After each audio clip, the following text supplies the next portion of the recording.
Greetings from planet Oz. Thanks, Lo.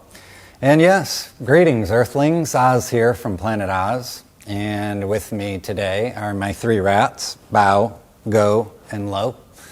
And if you have seen any of my other Planet Oz films, you might notice them making an appearance from time to time, because I have absolutely failed to set up any kind of boundaries that would prevent them from lounging all over my sofa. They are an incredible gift, but the subject of today's film is the incredible gift that we give to them, and you might be giving to your own pets and not even be aware of it.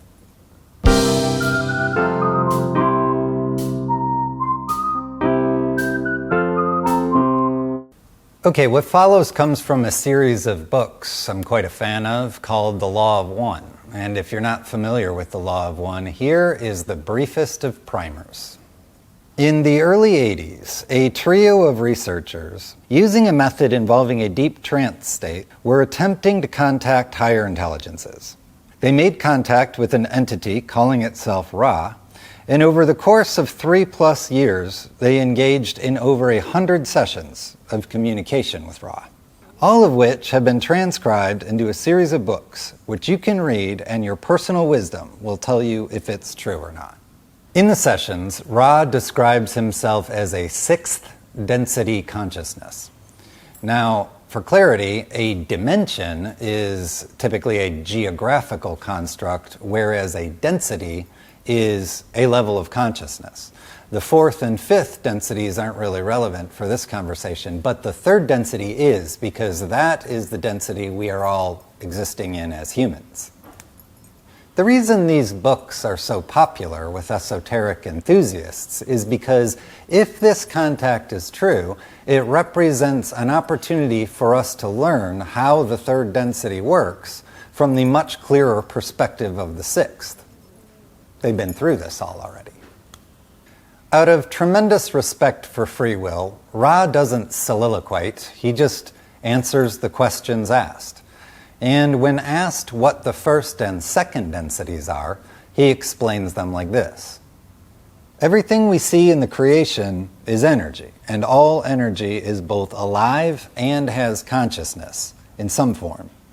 The 1st density is comprised of earth, air, fire, and water. These are all things that have consciousness but no awareness. Because they have no awareness, they do nothing to preserve their own existence. They are just shaped and molded by the actions of their own 1st density, like water eroding rock, or by higher densities like us building them into a house with indoor plumbing.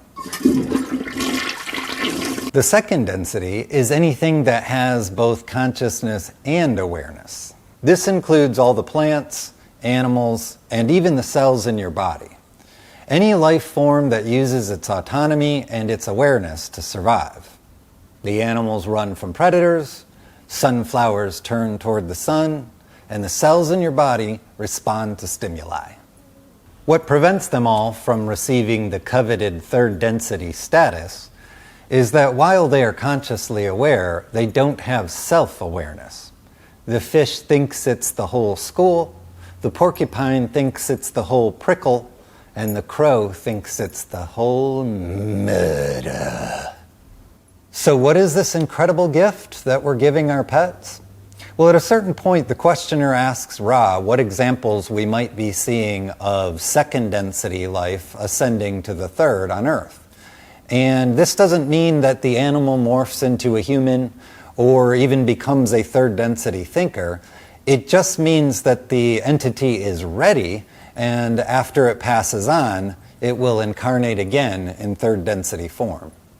Ra explains that this most commonly happens when we take on a pet, because when we do, we imbue that animal with the individuality it isn't exposed to in nature.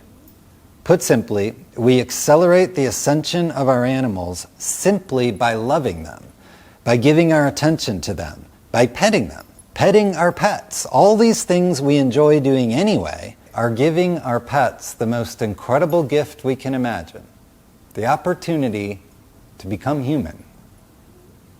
So if you've ever lost a beloved pet and find yourself wistfully thinking, I wonder where they are now, perhaps the more interesting question is, who are they now?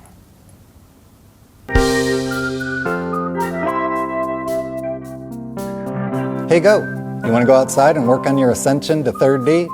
Nah. Oh, well, okay then.